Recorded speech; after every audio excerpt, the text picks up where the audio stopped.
దేవుని నామమున మీ అందరికీ వందనములు.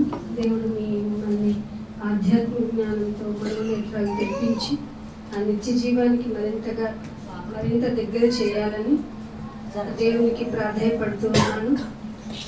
ఆత్మ యొక్క వివేచన కలిగిన వాడే ఆత్మీయ సంగతులను ఎరగలుగుతారు. అందాక మీకు శరీర సంబంధమైన విషయాల మీదే ఎక్కువ మనసు ఉంటుంది.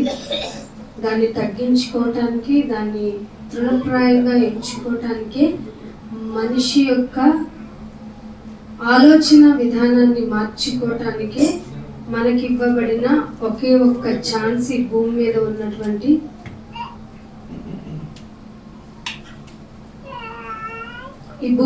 దేవుడు మనకి ఇచ్చినటువంటి చక్కని అవకాశం. చెవి గలవాడు వినాలి, శ్రద్ధ గలవాడు ఆసక్తిని చూపించాలి. ఆసక్తి విషయంలో మాంద్యులైతే ఆత్మ యొక్క ఆలోచన మీకు సరిగా అర్థం కాదు. నేను ఇక్కడికి వచ్చాను, దానికి దేవుడు దీన్నే పెద్ద ప్రైడింగ్గా తీసుకోవాలి నా దృష్టిలో. ఎందుకంటే నాకంటే గొప్ప భక్తుడు లేడు అనుకున్నాడు ఒక భక్తుడు. నీకంటే భక్తికి మొక్కని, విగ్రహాలకి మొక్కని సో హండ్రెడ్స్ ఆఫ్ పీపుల్ నాకు ఉన్నారు, భయపడక్కర్లేదు అన్నాడు దేవుడు. ఏ విషయం గురించి అయితే మనిషి ఆరాటపడుతూ ఉన్నాడో అది మనిషికి దక్కదు. ఎందుకంటే మనిషి ఆలోచన స్వార్థపూరితమైంది. మనిషి యొక్క ఆచరణ ఎలా అయిపోయిందంటే తన అనుకూల పరిస్థితులను బట్టి మనిషి ప్రవర్తించడం నేర్చుకున్నాడు. మరి ఎలా చేస్తే భక్తి వస్తుంది అంటే ఖచ్చితంగా మనకి ఇవ్వబడిన 66 పుస్తకాలను వెతుక్కోవాల్సిందే. ఇదే మనకు శరణ్యం. ఒక మనిషి ఫాలో అయ్యే పద్ధతులను బట్టి కానీ, మనిషి వ్యవహరించే డాంబికమైన తీరును బట్టి కానీ మనం ఫాలో అయితే, లేదంటే వర్షిపింగ్ చేస్తే నువ్వు వెళ్ళవు. అందుకే బైబిల్ చెప్పింది, గుడ్డివాడు మరొక గుడ్డివాడికి ఎలా త్రోవ చూపుతాడు? గుడ్డివాడికే త్రోవ తెలియదు, ఆ గుడ్డివాడిని ఫాలో అయ్యే నీకు త్రోవ ఎలా తెలుస్తుంది? So you have to follow my words only. నా మాటల యందు, నా యందు నేను చెప్పిన మాటల విషయంలో జాగ్రత్తగా వినిన ఎడల, గైకొనిన ఎడల, ఇలాంటి మాటలు యొక్క ప్రభావం నీ మనసు మీద పడకపోతే, చెప్పబడుతున్న మాట, మీరు సామాజికంగా కూడుకుంటున్నప్పుడు చెప్పబడుతున్న మాట మీకు తృణప్రాయంగా అనిపిస్తుంది. సరికదా, అవసరమా నాకు ఇంత టైం వేస్ట్ చేసుకోవడం ఇక్కడ అని కూడా అనిపిస్తుంది. సో దేవుడు చెప్తున్న మాట మనుష్య రూపేణ నీకు వినపడుతున్నప్పుడు ఇది నువ్వు చేసుకున్న పుణ్యఫలమే. నిజం, చాలామంది ఎన్నో దానాలు చేస్తే, లేకపోతే ఎన్నో ఎక్కడికో వెళ్ళొస్తే పుణ్యం కలుగుతుంది అనుకుంటారు. కానీ దేవుని మాట నీకు వినపడటం నువ్వు చేసుకున్న పుణ్యం. ఇక్కడ ఈ భూమి మీద ఉన్నప్పుడే ఆయన మాట నీ చెవుని పడుతుందంటే నిన్ను ఎంతగా ప్రేమిస్తే ఆ మాట నీ చెవుని పడుతుందో ఇప్పుడు తెలియదు, ఇప్పుడు అస్సలు తెలియదు. ఎందుకంటే ఇప్పుడు నీకు శరీర సంబంధమైనవి అవమ్మ గారికి ఫ్రూట్ రూపంలో ఎలా అయితే రమ్యంగాను, గొప్పగాను, తినటానికి టెంప్టేషన్ గాను అనిపించాయో, నీకు ఈ లోకం మొత్తం అలాగే కనిపిస్తుంది. ఎక్కడికి వెళ్ళినా లోకం అంతా సందడిగా, చక్కగా నలుగురిలో ఉంటే బాగుంటుంది, అంతా హడావుడిగా ఉండాలి, డాంబికంగా ఉండాలి, ఇలాంటి కల్చర్ని నేర్చేసుకునింది. దానిలోంచి బయటికి లాగడం చాలా కష్టం, మనిషిని చాలా కష్టం. ఎందుకంటే ఒక మనిషిని ఇంకొక మనిషి జస్ట్ ఒక చిన్న మాటతో పొగిడితే చాలా పని అయిపోద్దని బైబిల్ కూడా చెప్పింది.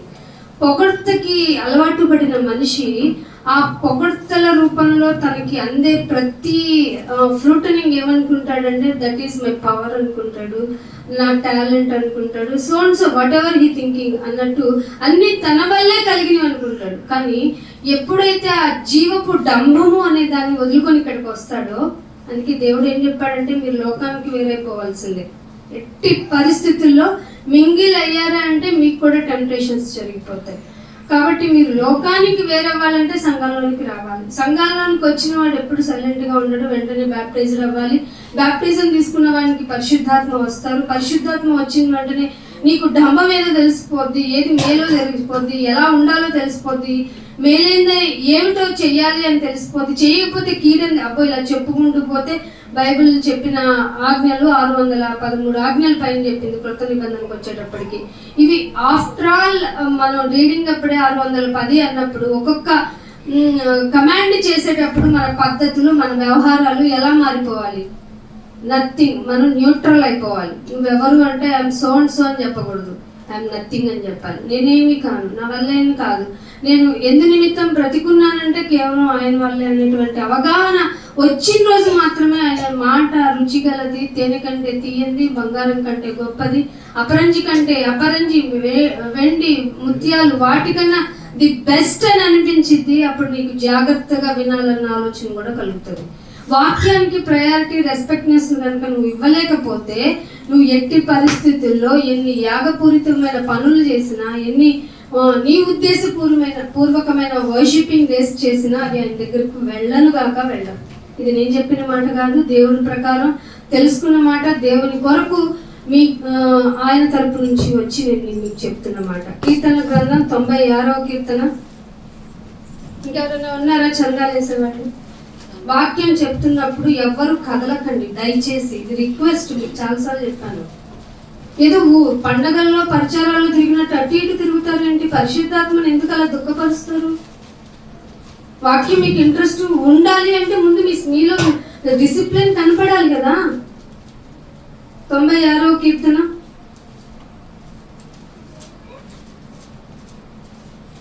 4వ వచనం చూడండి. యెహోవా మహత్యము గలవాడు, ఆయన అధిక స్తోత్రము పొందదగిన వాడు. కంగారు పడకుండా నెమ్మదిగా ఒకసారి చదువు మళ్ళీ.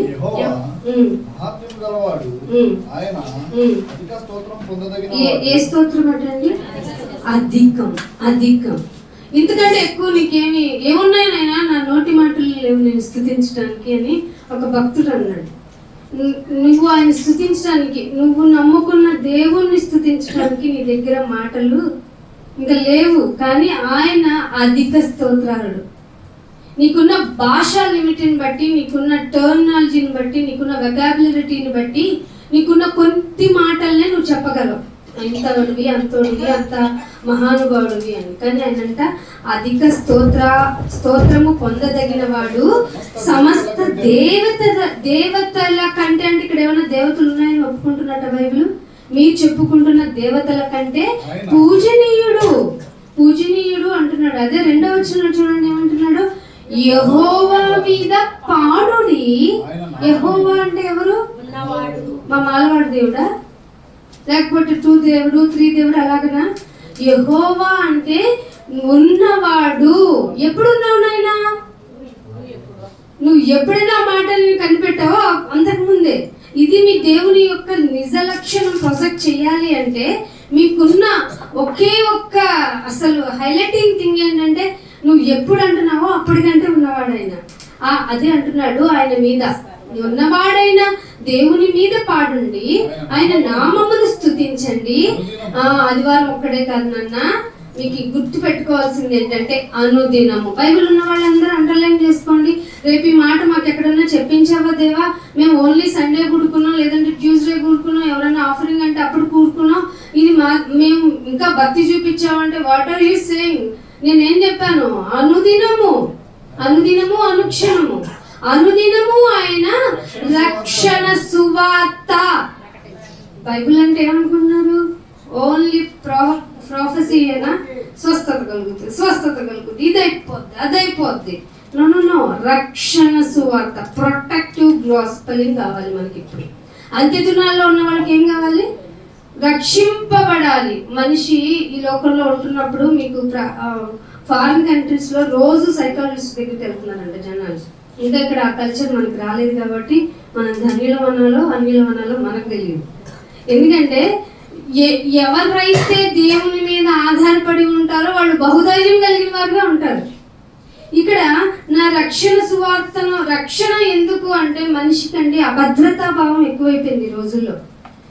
ఏదన్నా తనకి జరగలేదన్నా, ఏదన్నా తనకి అవ్వలేదన్నా, ఇంకా నా జీవితంలో నేను వెరీ ఫెయిల్యూర్ పర్సన్, నాకు ఏది అవ్వదు, ఇంకా నేను ఇంతే, దేవుడి దృష్టిలోనే అంతేనేమో, బహుశా నాకు అందుకే ప్రాప్తించలేదేమో, సో నన్ను నేను అసలు ఇక్కడ నుంచి ఈ భూమి మీద నుంచే నన్ను నేను మొత్తం స్మాష్ చేసుకుంటే సరిపోతుంది కదా అని మన చేత ప్రేరేపించే శక్తి ఒకటి ఉండింది.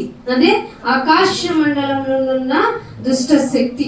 ఆ అధిపతి ఏం చేస్తాడు అంటే మన మనోనేత్రాలకి గుడ్డితనం కలగజేసేసి మనం ఎలా అయితే కళ్ళు తెరుచుకుంటే మనం ఏ విధంగా ప్రొటెక్ట్ చేయబడతామో తెలుసుకున్న వాడు గర్జించు సింహం వలె ఎవరినైనా మింగడానికి వెనకాడని వాడు నీకేం చేస్తాడంటే అభద్రతా భావాన్ని కలగజేస్తాడు.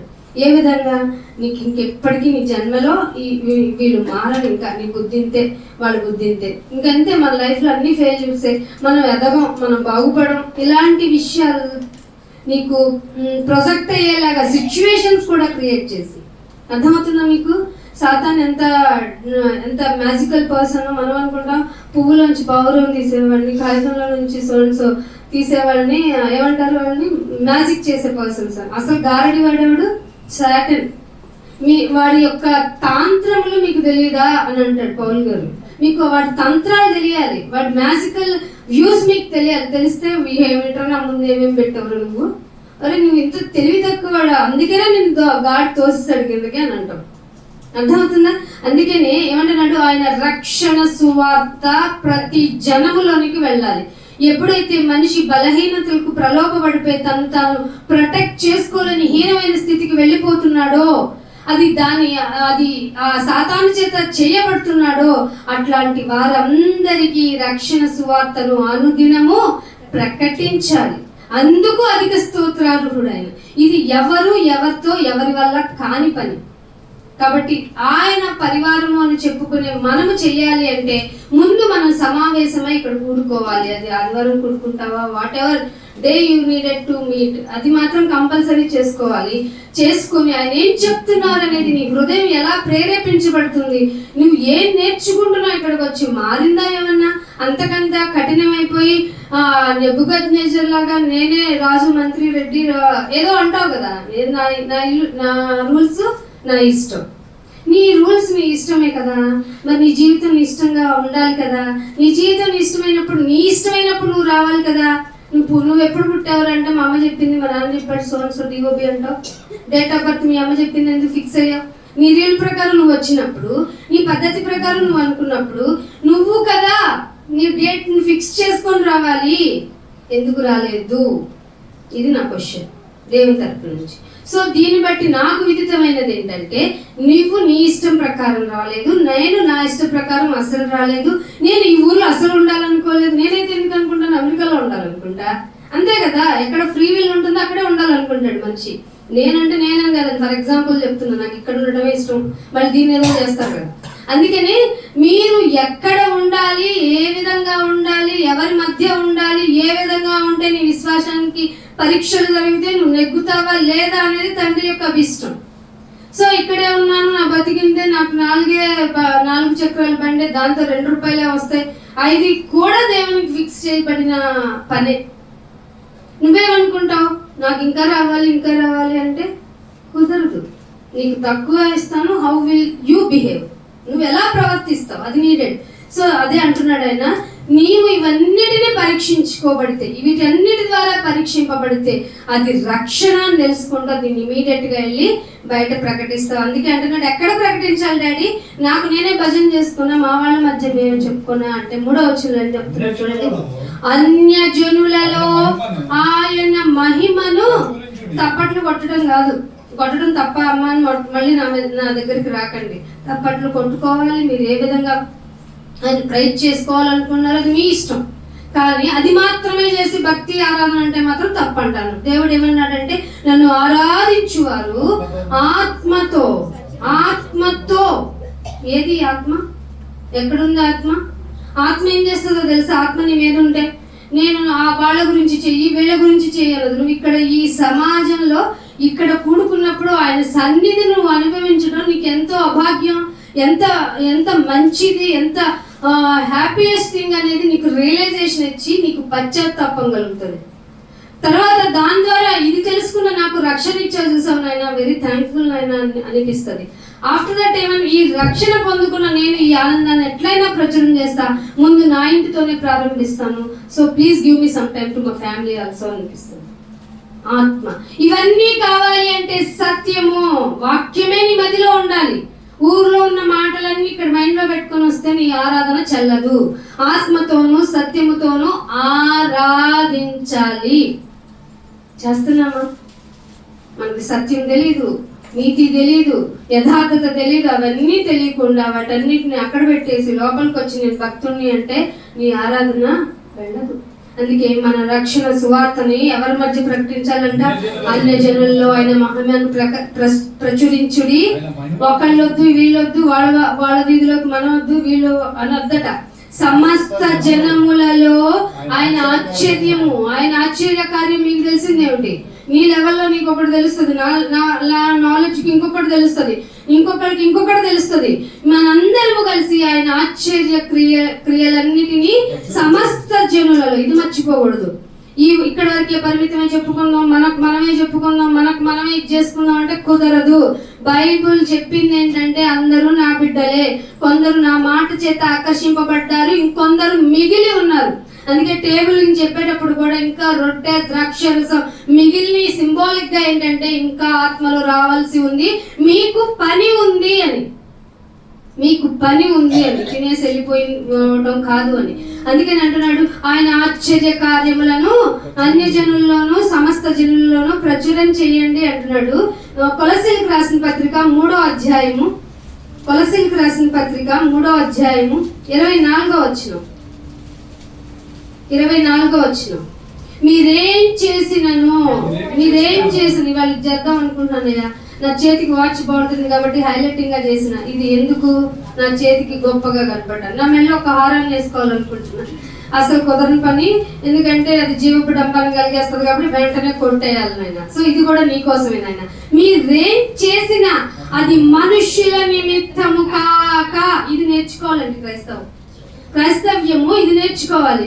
ఏం చేసినా ఇప్పుడు ఎక్కడ చూసినా ఎవరిని చూసినా ఆ అయ్యగారు బెప్పు కోసం, అమ్మగారు పిలుపు కోసం అన్నట్టుగా అందరూ అలా చేస్తున్నారు.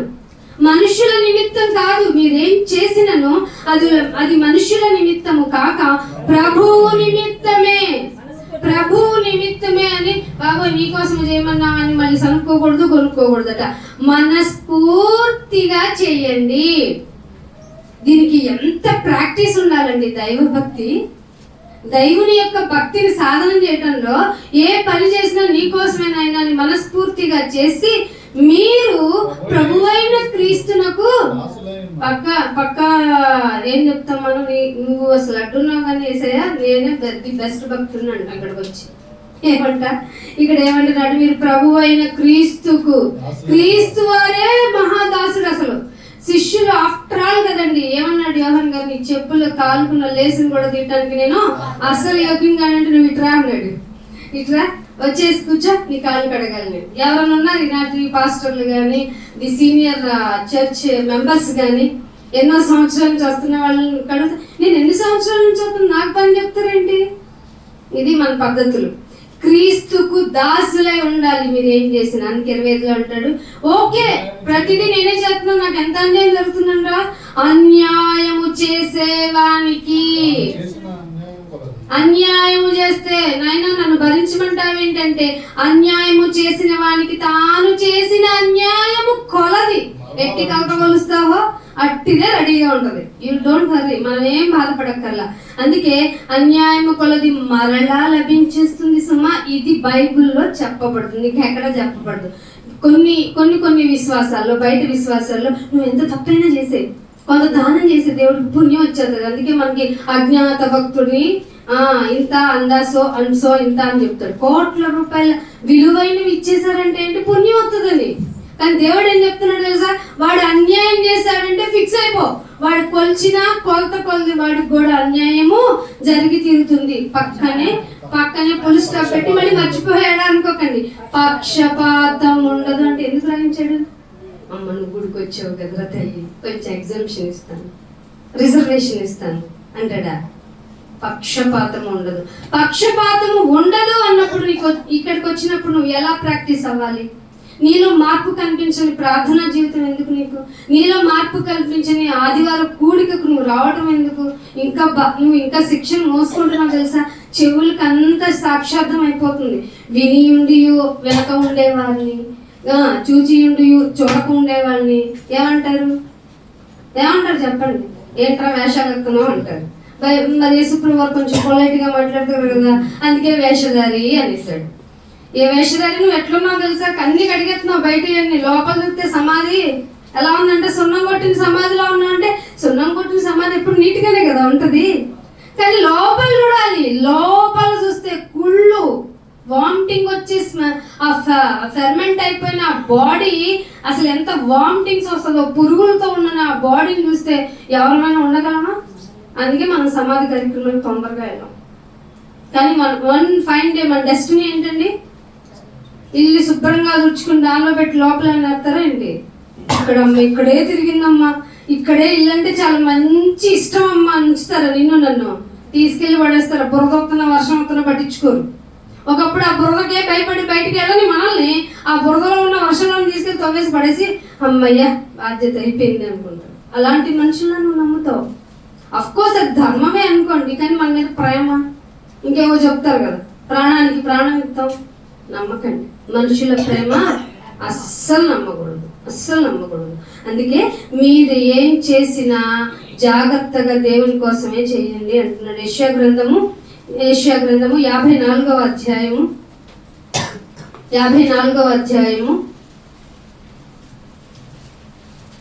9వ వచనం.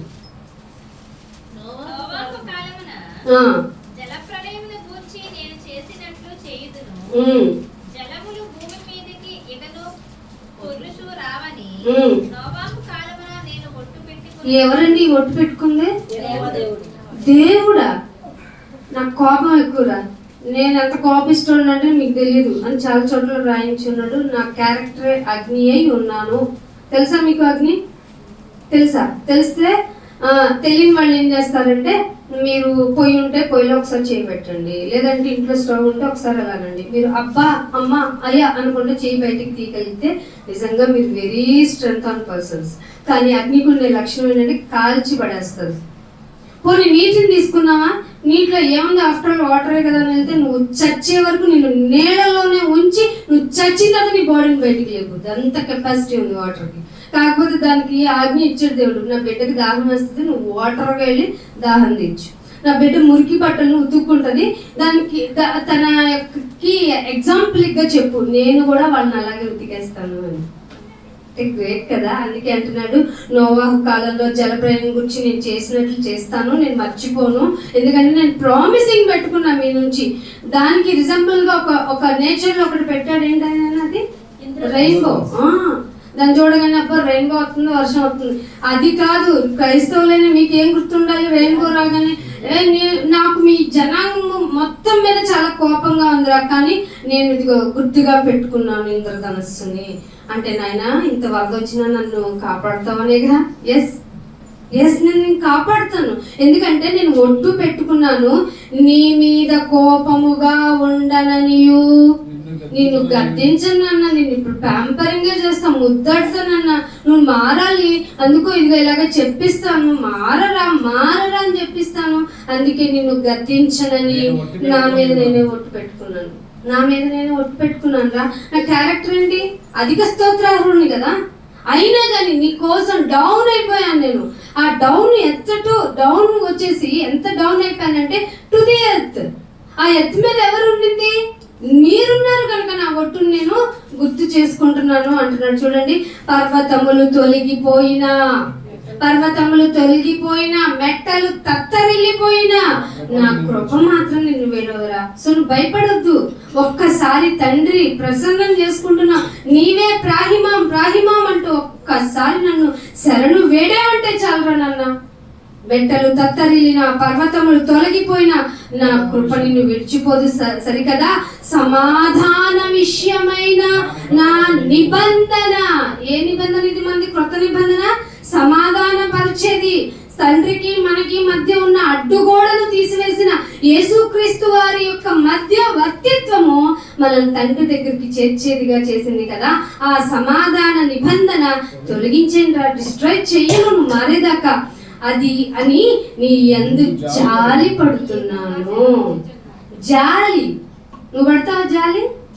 వీడికి ఏంటి ఇట్లా అయింది, వీడికి ఇట్లాగే అవ్వాలి, వీడి మాటలు వీడికిలాగే అవ్వాలి. ఏది మనం మంచోళ్ళము, మారు మనసు కలిగిన వాళ్ళు మనం చెప్పుకునే మనము జాలి చూపించాం. కానీ దేవుడు ఏమంటున్నాడు, నీ మీద నేను జాలి పడుతున్నాను. చెప్పావు నీ ఫ్యామిలీకి ఎప్పుడైనా ఇలాగా?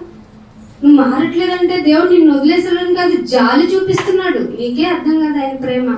నీ సాక్ష్యమే బాగోలేదు, నువ్వేం చెప్తావు, నీ మాట ఏం వింటారు? కాబట్టి జాలి కలగజేసుకుంటానన్న దేవుని మీరు గుర్తుపెట్టుకోవాలి. అదే కీర్తన 145వ కీర్తన 145వ కీర్తన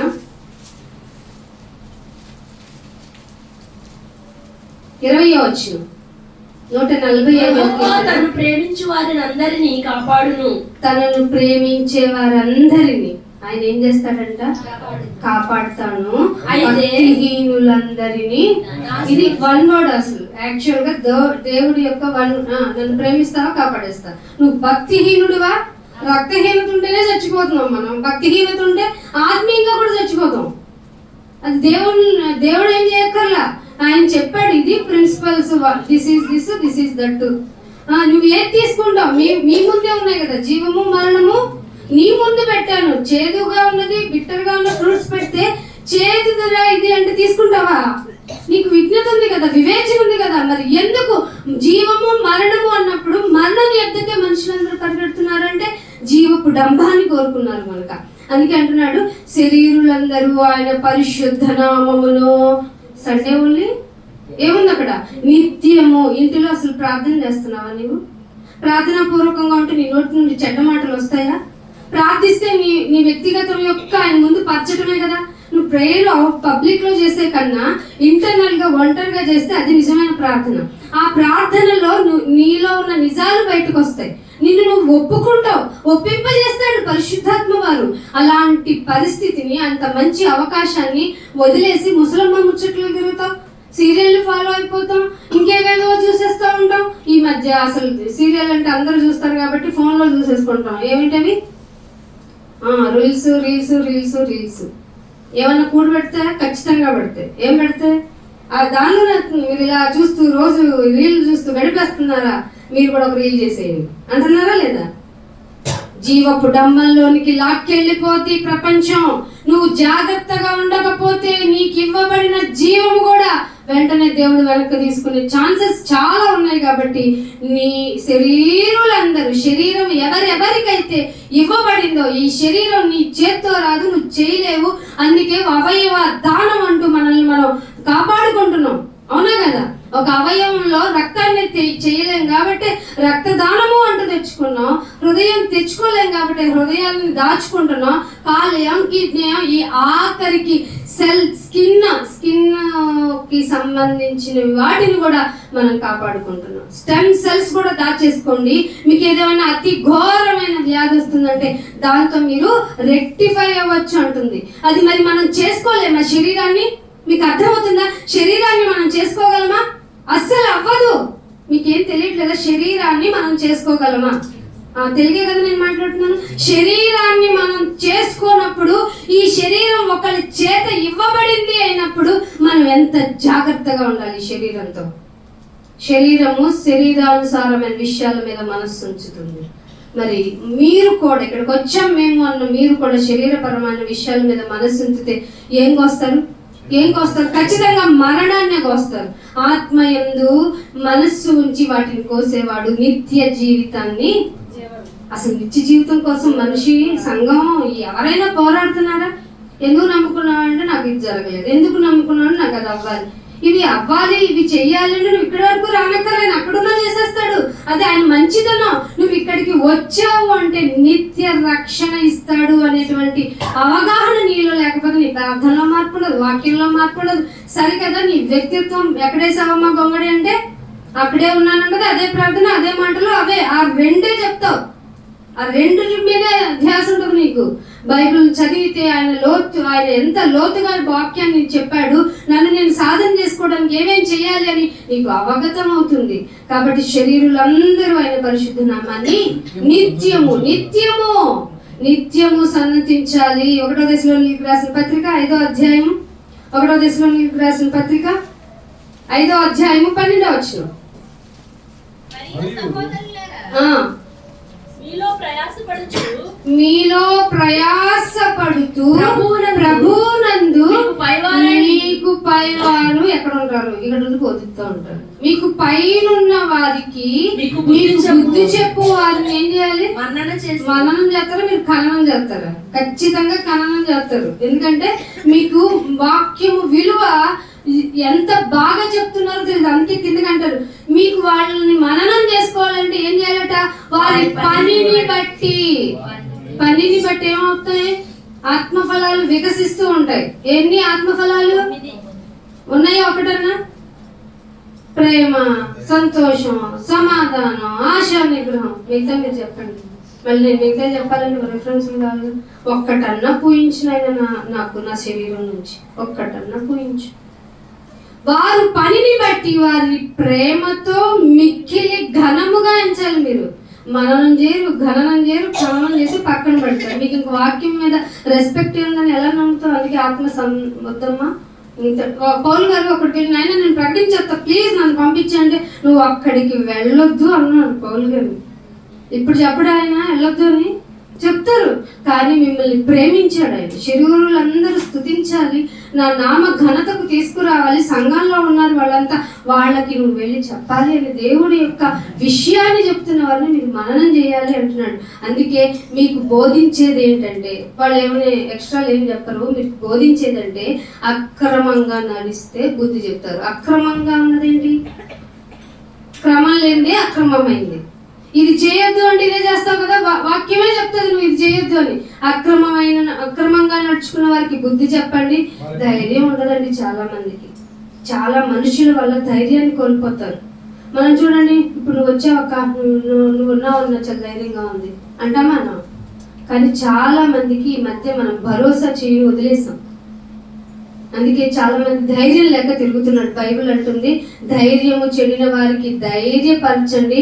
బలహీనులు ఉంటారు, బలహీనంగా ఉంటారు. ఏ బలహీనత? శరీర బలహీనత కాదు, ఆత్మీయ బలహీనత చాలా ఉంటుంది. అలాంటి వారికి ఓతమియ్యండి. ఓవరాల్ గా మీరంతా ఫ్రూటనింగ్ పార్ట్ అయిన దీర్ఘశాంతమును కలిగి ఉండండి. బల తీసుకుంటున్నాను అంటే కుదరదు. తీసుకుంటున్న నీవు ఇలాంటి విషయానికి సంసిద్ధురాలవై ఉండాలి. లేకపోతే నువ్వు అపరాధివి. మిమ్మల్ని మీరే విమర్శించుకోండి, అప్పుడు తీర్పులోనికి అమ్మ ఎలా తప్పించుకోవచ్చో చెప్పండి. తెలుసా? తీర్పుని ఎలా తప్పించుకోవచ్చంట? పొరుగుని విమర్శించితేనా? కాదు, మిమ్మల్ని మీరు ఎంత చేసినా మనం చెడ్డోళ్ళం, అది మనకు తెలుసు. బయటికి మనం ఒకలా ఉంటాం, ఇంటర్నల్ గా మనలాంటి విలన్ ఇంకొకడు ఉండడు. సో మనల్ని మనం మార్చుకోవాలంటే, ఆ విలనిజాన్ని తీసేయాలి అంటే, ఆ డాంపికాన్ని తీసేయాలంటే, ఆ నేత్రాశను తీసేయాలంటే, ఆ శరీరాశను తీసేయాలంటే ఖచ్చితంగా ఆయన చెప్పిన ఆ క్రమాన్ని నన్ను జ్ఞాపకము చేసుకున్నట్టకై దీన్ని చెయ్యండి. నాయన, నేను జ్ఞాపకం చేసుకుంటున్నాను. నీ బిడ్డ యొక్క త్యాగం చూస్తే నాకు ఆశ్చర్యం అనిపిస్తుంది. అంత డౌన్ అయిపోయారేంటి నాయన? నాకు రావట్లేదు. నాకు ఈ లోకంలో నా ప్రాచీన స్వభావంలో మింగిలైపోయిన ఈ శరీరాశ, నేత్రాశ, జీవపడంబం, వీటన్నిటిని తొలగించుకుంటానైనా. దయచేసి నన్ను క్షమించండి. ఇవి నా బలహీనతలు. ఆ బలహీనతలను ఒకరోజు కనపడితే ఇంకో రోజు కనపడలేదు. ఈ శరీర పరంగా ఇలాంటి లక్షణం బాగా డేంజర్ అంట, ఈక్వల్ టు క్యాన్సర్ అంట.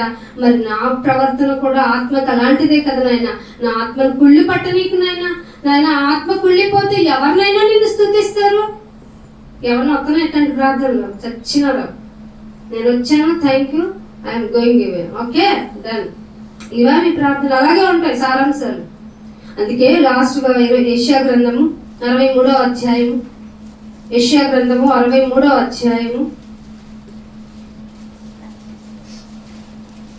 10వ వచనం. అయినను వారు తిరుగుబాటు చేసి, అయినా ఎంత చెప్పినా ఒట్టేసుకున్నాను రా నేను నీ గురించి. నీ గురించి నేను డౌన్ అయిపోయాను, నా బిడ్డను కూడా పంపించేశారా అంటే మనుషులు ఇచ్చిన గిఫ్ట్ చూడండి దేవుడికి ఏంటట, అయినను వారు తిరుగుబాటు చేసి ఆయన పరిశుద్ధాత్మను దుఃఖపరిచేశారు. తిరుగుబాటు మనుషుల్లో ఉన్న స్వాభావికంగా తిరుగుబాటు అనేది అసలు ఫార్మాటింగ్ గా వచ్చేస్తుంది. ఏంటంటే ఇలాగే ఉంటా, నా ఇష్టం, నేను చేస్తా. ఇవి మన లక్షణాలు, ప్రాచీన స్వభావాలు. ఇవన్నీ వీటిని అన్నిటినంట పెట్టుకొని మనం తిరుగుబాటు చేసాము. తిరుగుబాటు చేయటం వల్ల పరిశుద్ధాత్మ ఎందుకు దుఃఖపడ్డారు? ఇవి చేసింది ఎవరు అంటే నమ్మాము, నిన్ను ధరించుకున్నాము అని చెప్పిన వాళ్ళు చేసిన తిరుగుబాటు ఇది. అందుకే పరిశుద్ధాత్మ వారు దుఃఖపడ్డారు. ఎవరు దుఃఖపడ్డారు? ఎవరితోనైనా పెట్టుకోండి, లోకంలో నాతో పెట్టుకోకూడదు అంటారు కదా, నీ డైలాగ్ కాదు, పరిశుద్ధాత్మ వారి డైలాగ్. తండ్రి ఓకే, ఐ విల్ ఎక్స్క్యూజ్. కుమారుడు, నా ద్వారా నీకు రక్షణ ఇచ్చే తప్పు. కానీ పరిశుద్ధాత్మని ఎవరన్నా దుఃఖపరిస్తే ఈ యుగము రాబోయే యుగంలో కూడా అంటే తిరుగుబాటు చేస్తున్నాం అంటే తెలిసి చేస్తామా? తెలిసే చేస్తాం. అందుకే దేవుడు నీకు ఏమంటున్నాడు?